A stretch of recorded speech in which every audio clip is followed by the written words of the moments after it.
Fenimore Cooper's Literary Offenses by Mark Twain. The Pathfinder and the Deerslayer stand at the head of Cooper's novels as artistic creations. There are others of his works which contain parts as perfect as are to be found in these, and scenes even more thrilling. Not one can be compared with either of them as a finished whole. The defects in both of these tales are comparatively slight. They were pure works of art. Professor Lounsbury. The 5 tales reveal an extraordinary fullness of invention. One of the very greatest characters in fiction, Natty Bumppo, the craft of the woodsman, the tricks of the trapper, all the delicate art of the forest, were familiar to Cooper from his youth up. Professor Brander Matthews. Cooper is the greatest artist in the domain of romantic fiction yet produced by America. Wilkie Collins.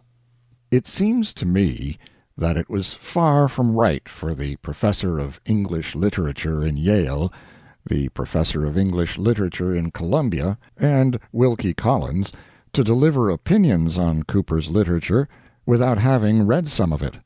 It would have been much more decorous to keep silent and let persons talk who have read Cooper. Cooper's art has some defects.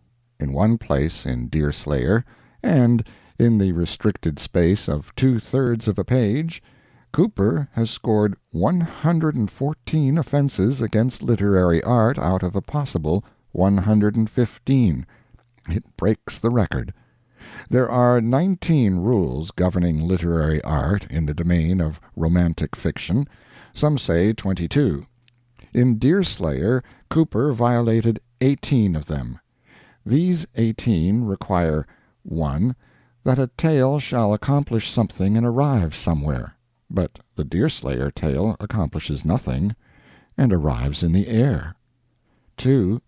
They require that the episodes of a tale shall be necessary parts of the tale, and shall help to develop it. But, as the Deerslayer tale is not a tale, and accomplishes nothing and arrives nowhere, the episodes have no rightful place in the work, since there was nothing for them to develop. 3.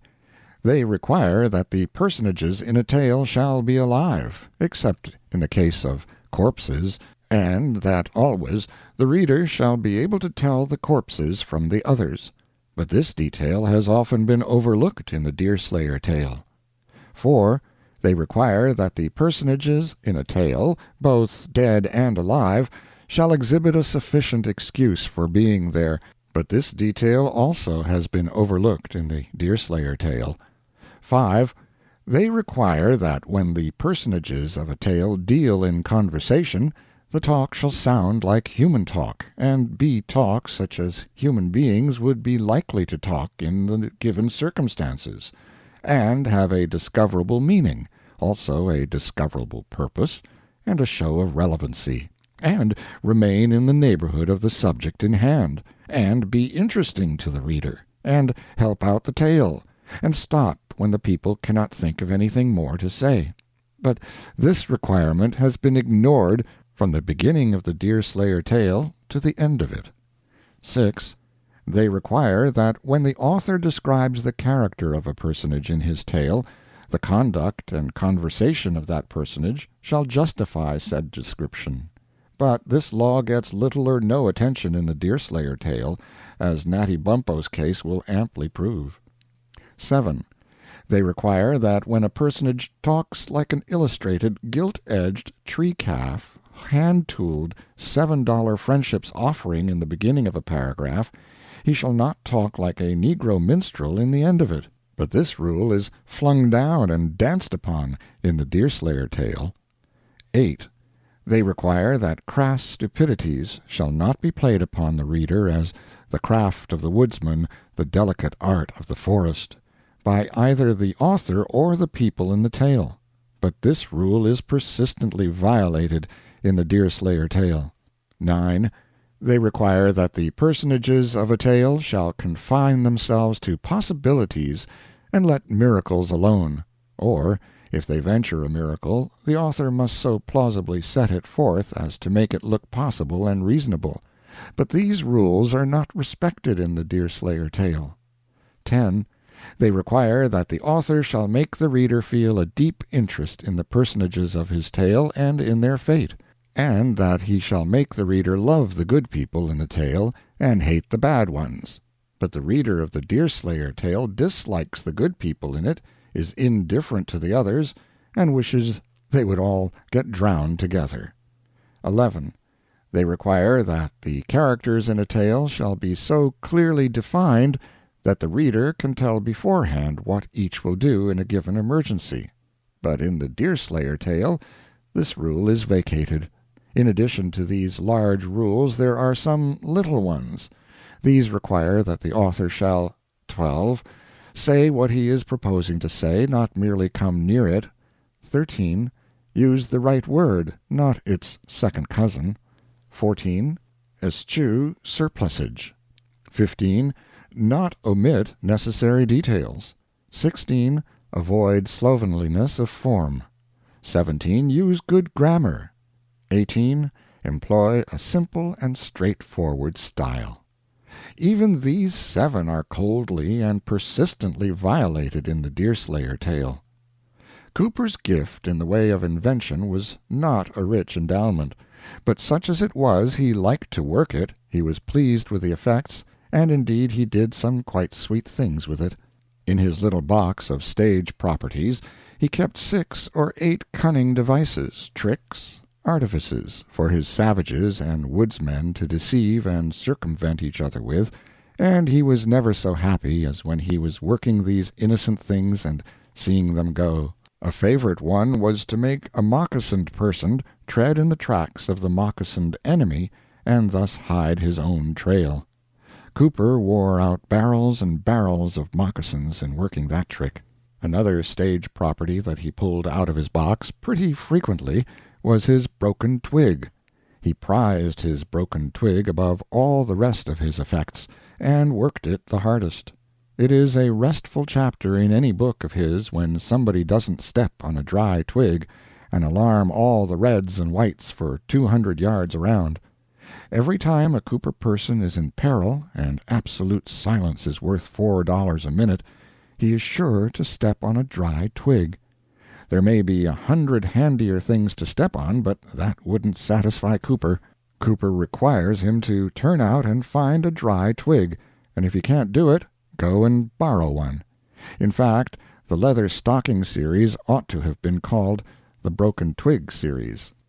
I am sorry there is not room to put in a few dozen instances of the delicate art of the forest as practiced by Natty Bumppo and some of the other Cooperian experts. Perhaps we may venture 2 or 3 samples. Cooper was a sailor, a naval officer, yet he gravely tells us how a vessel, driving towards a lee shore in a gale, is steered for a particular spot by her skipper because he knows of an undertow there which will hold her back against the gale and save her. For just pure woodcraft, or sailorcraft, or whatever it is, isn't that neat? For several years Cooper was daily in the Society of Artillery, and he ought to have noticed that when a cannon-ball strikes the ground it either buries itself or skips 100 feet or so, skips again 100 feet or so, and so on, till finally it gets tired and rolls. Now, in one place he loses some females, as he always calls women, in the edge of a wood near a plain at night in a fog, on purpose to give Bumppo a chance to show off the delicate art of the forest before the reader. These mislaid people are hunting for a fort. They hear a cannon blast, and a cannon-ball presently comes rolling into the wood and stops at their feet.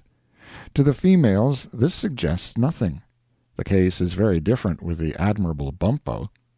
I wish I may never know peace again if he doesn't strike out promptly and follow the track of that cannon-ball across the plain through the dense fog and find the fort. Isn't it a daisy? If Cooper had any real knowledge of nature's way of doing things, he had a most delicate art in concealing the fact. For instance, one of his acute Indian experts, Shinkagook, pronounced Chicago, I think, has lost the trail of a person he is tracking through the forest. Apparently that trail is hopelessly lost. Neither you nor I could ever have guessed out the way to find it. It was very different with Chicago. Chicago was not stumped for long. He turned a running stream out of its course, and there, in the slush in its old bed, were that person's moccasin tracks. The current did not wash them away, as it would have done in all other like cases. No, even the eternal laws of nature have to vacate when Cooper wants to put up a delicate job of woodcraft on the reader. We must be a little wary when Brander Matthews tells us that Cooper's books reveal an extraordinary fullness of invention. As a rule, I am quite willing to accept Brander Matthews' literary judgments and applaud his lucid and graceful phrasing of them, but that particular statement needs to be taken with a few tons of salt. Bless your heart, Cooper hadn't any more invention than a horse. And I don't mean a high-class horse, either. I mean a clothes horse. It would be very difficult to find a really clever situation in Cooper's books, and still more difficult to find one of any kind which he has failed to render absurd by his handling of it. Look at these episodes of The Caves, and at the celebrated scuffle between Maqua and those others on the tableland a few days later, and at Hurry Harry's queer water transit from the castle to the Ark, and at Deerslayer's half-hour with his first corpse, and at the quarrel between Hurry Harry and Deerslayer later, and at— but choose for yourself. You can't go amiss. If Cooper had been an observer, his inventive faculty would have worked better. Not more interestingly, but more rationally, more plausibly. Cooper's proudest creations in the way of situations suffer noticeably from the absence of the observer's protecting gift. Cooper's eye was splendidly inaccurate. Cooper seldom saw anything correctly. He saw nearly all things as through a glass eye, darkly. Of course, a man who cannot see the commonest little everyday matters accurately is working at a disadvantage when he is constructing a situation. In the Deerslayer tale, Cooper has a stream which is 50 feet wide where it flows out of a lake. It presently narrows to 20 as it meanders along for no given reason, and yet when a stream acts like that, it ought to be required to explain itself. 14 pages later, the width of the brook's outlet from the lake has suddenly shrunk 30 feet, and become the narrowest part of the stream. This shrinkage is not accounted for.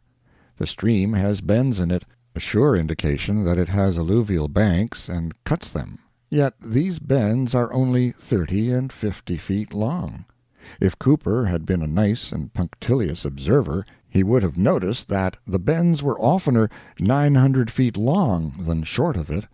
Cooper made the exit of that stream 50 feet wide in the first place, for no particular reason. In the second place, he narrowed it to less than 20 to accommodate some Indians. He bends a sapling to the form of an arch over this narrow passage, and conceals 6 Indians in its foliage. They are laying for a settler's scow or ark, which is coming up the stream on its way to the lake. It is being hauled against the stiff current by a rope whose stationary end is anchored in the lake. Its rate of progress cannot be more than a mile an hour. Cooper describes the ark, but pretty obscurely. In the matter of dimensions, it was little more than a modern canal boat. Let us guess, then, that it was about 140 feet long. It was of greater breadth than common. Let us guess, then, that it was about 16 feet wide. This Leviathan had been prowling down bends which were but a third as long as itself, and scraping between banks where it had only 2 feet of space to spare on each side. We cannot too much admire this miracle. A low-roofed log dwelling occupies 2/3 of the ark's length, a dwelling 90 feet long and 16 feet wide, let us say a kind of vestibule train. The dwelling has 2 rooms, each 45 feet long and 16 feet wide, let us guess. One of them is the bedroom of the Hutter girls, Judith and Hetty. The other is the parlor in the daytime. At night it is Papa's bedchamber. The ark is arriving at the stream's exit now, whose width has been reduced to less than 20 feet to accommodate the Indians, say to 18. There is a foot to spare on each side of the boat. Did the Indians notice that there was going to be a tight squeeze there? Did they notice that they could make money by climbing down out of that arched sapling and just stepping aboard when the ark scraped by? No. Other Indians would have noticed these things, but Cooper's Indians never notice anything. Cooper thinks they are marvelous creatures for noticing, but he was almost always in error about his Indians. There was seldom a sane one among them. The ark is 140 feet long. The dwelling is 90 feet long. The idea of the Indians is to drop softly and secretly from the arched sapling to the dwelling as the ark creeps along under it at the rate of a mile an hour, and butcher the family. It will take the ark a minute and a half to pass under. It will take the 90-foot dwelling a minute to pass under. Now, then, what did the 6 Indians do? It would take you 30 years to guess, and even then you would have to give it up, I believe. Therefore I will tell you what the Indians did. Their chief, a person of quite extraordinary intellect for a Cooper Indian, warily watched the canal-boat as it squeezed along under him, and when he had got his calculations fine down to exactly the right shade, as he judged, he let go and dropped, and missed the house. That is actually what he did. He missed the house and landed in the stern of the scow. It was not much of a fall, yet it knocked him silly. He lay there unconscious.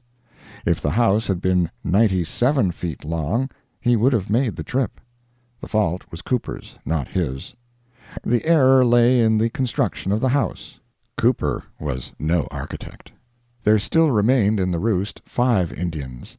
The boat has passed under and is now out of their reach. Let me explain what the 5 did.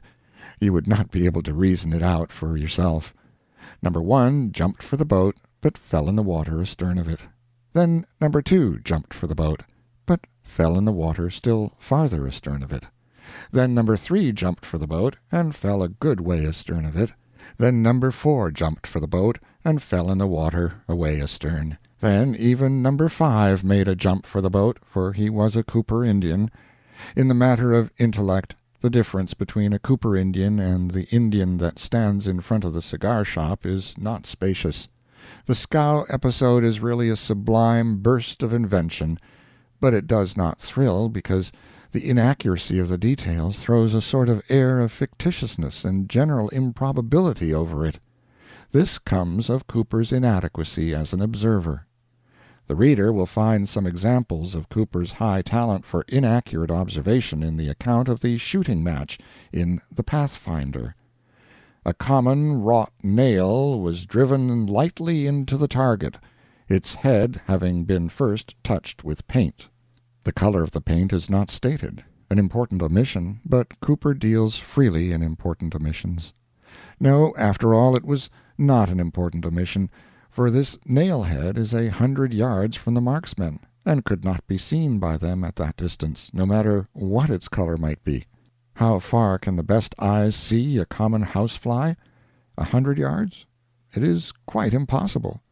Very well, eyes that cannot see a housefly that is 100 yards away cannot see an ordinary nail-head at that distance, for the size of the two objects is the same. It takes a keen eye to see a fly or a nail-head at 50 yards, 150 feet. Can the reader do it? The nail was lightly driven, its head painted, and game called. Then the Cooper miracles began. The bullet of the first marksman chipped an edge off the nail-head. The next man's bullet drove the nail a little way into the target, and removed all the paint. Haven't the miracles gone far enough now? Not to suit Cooper, for the purpose of this whole scheme is to show off his prodigy, Deerslayer, Hawkeye, long rifle, leather stocking, Pathfinder Bumpo, before the ladies. "Be all ready to clench it, boys," cried out Pathfinder, stepping into his friend's tracks the instant they were vacant. Never mind a new nail. I can see that, though the paint is gone. And what I can see I can hit at 100 yards, though it were only a mosquito's eye. Be ready to clench." The rifle cracked, the bullet sped its way, and the head of the nail was buried in the wood, covered by the piece of flattened lead.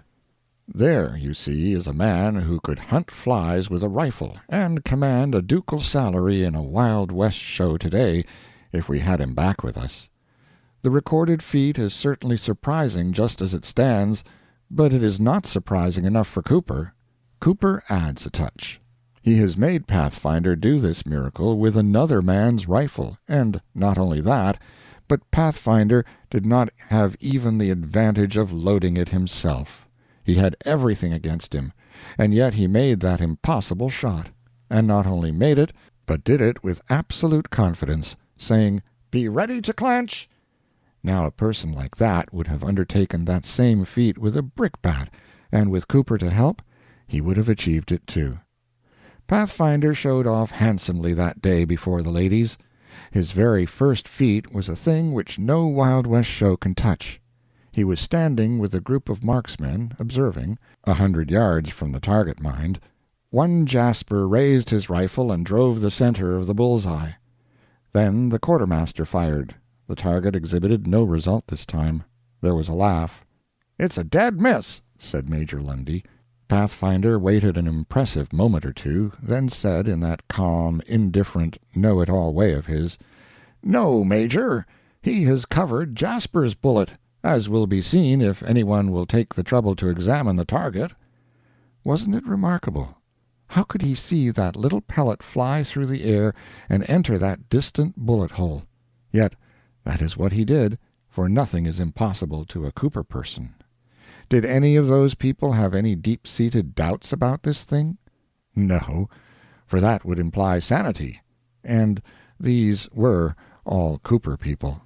The respect for Pathfinder's skill and for his quickness and accuracy of sight, the italics are mine, was so profound and general that the instant he made this declaration the spectators began to distrust their own opinions, and a dozen rushed to the target in order to ascertain the fact.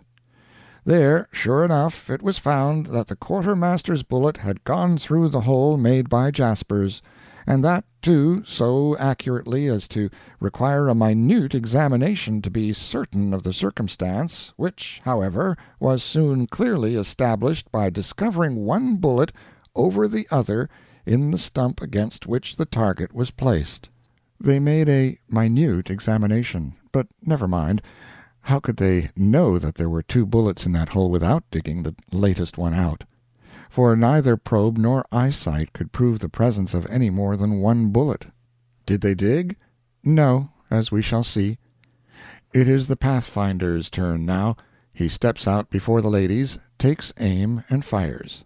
But alas, here is a disappointment, an incredible, an unimaginable disappointment, for the target's aspect is unchanged. There is nothing there but that same old bullet-hole.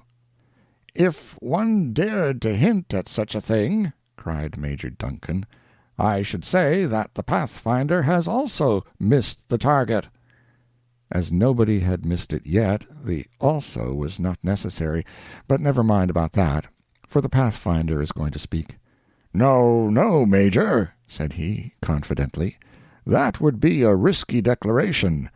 I didn't load the piece, and I can't say what was in it, but if it was lead, you will find the bullet driving down those of the quartermaster and Jasper, else is not my name Pathfinder."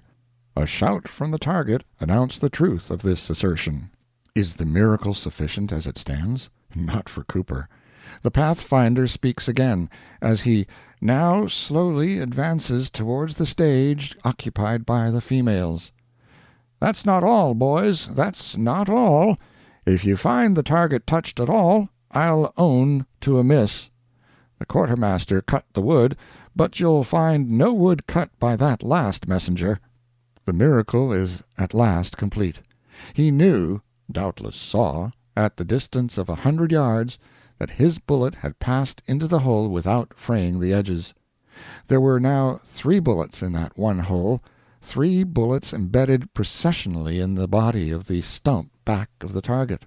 Everybody knew this, somehow or other, and yet nobody had dug any of them out to make sure. Cooper is not a close observer, but he is interesting. He is certainly always that, no matter what happens, and he is more interesting when he is not noticing what he is about than when he is. This is a considerable merit. The conversations in the Cooper books have a curious sound in our modern ears.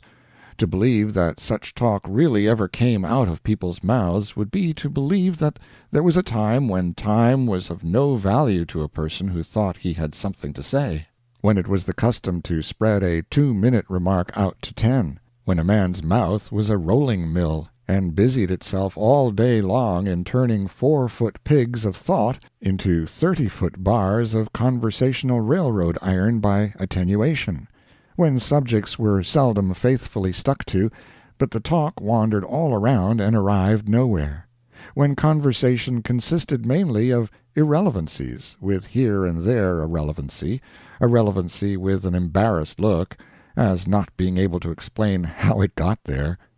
Cooper was certainly not a master in the construction of dialogue.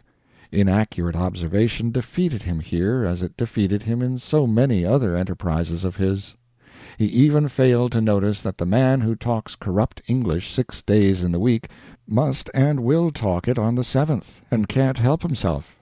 In the Deerslayer story he lets Deerslayer talk the showiest kind of book talk sometimes, and at other times the basest of base dialects.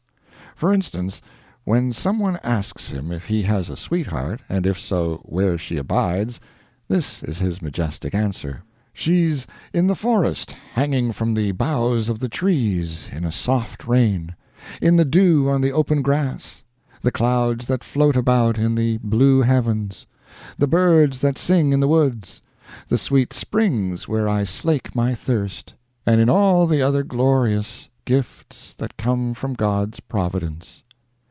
And he preceded that, a little before, with this: "It consarns me, as all things that touches a friend consarns a friend." And this, in another of his remarks: "If I was Injun born, now, I might tell of this, or carry in the scalp and boast of the exploit for the whole tribe, or if my enemy had only been a bear," and so on. We cannot imagine such a thing as a veteran Scotch commander-in-chief comporting himself in the field like a windy melodramatic actor. But Cooper could. On one occasion Alice and Cora were being chased by the French through a fog in the neighborhood of their father's fort. "Point de quartier aux coquins!" cried an eager pursuer, who seemed to direct the operations of the enemy. "Stand firm and be ready, my gallant 60ths!" suddenly exclaimed a voice above them. "Wait to see the enemy! Fire low, and sweep the glasses!" "Father! Father!" exclaimed a piercing cry from out of the mist. "It is I, Alice, thy own Elsie! Spare! Oh, save your daughters!" "Hold!" shouted the former speaker, in the awful tones of parental agony, the sound reaching even to the woods, and rolling back in solemn echo. "'Tis she! God has restored me my children! Throw open the sally-port! To the field, 60ths! To the field! Pull not a trigger, lest ye kill my lambs! Drive off these dogs of France with your steel!" Cooper's word sense was singularly dull. When a person has a poor ear for music he will flat and sharp right along without knowing it. He keeps near the tune, but it is not the tune. When a person has a poor ear for words, the result is a literary flatting and sharping. You perceive what he is intending to say, but you also perceive that he doesn't say it. This is Cooper. He was not a word musician. His ear was satisfied with the approximate word. I will furnish some circumstantial evidence in support of this charge. My instances are gathered from half a dozen pages of the tale called Deerslayer. He uses verbal for oral, precision for facility, phenomena for marvels, necessary for predetermined, unsophisticated for primitive, preparation for expectancy, rebuked for subdued, dependent on for resulting from, fact for condition, fact for conjecture, precaution for caution, explain for determine, mortified for disappointed, meretricious for factitious, materially for considerably, decreasing for deepening, increasing for disappearing, embedded for enclosed, treacherous for hostile, stood for stooped, softened for replaced, rejoined for remarked, situation for condition, different for differing, insensible for insentient, brevity for celerity, distrusted for suspicious, mental imbecility for imbecility, eyes for sight, counteracting for opposing, funeral obsequies for obsequies. There have been daring people in the world who claimed that Cooper could write English, but they are all dead now, all dead but Lounsbury.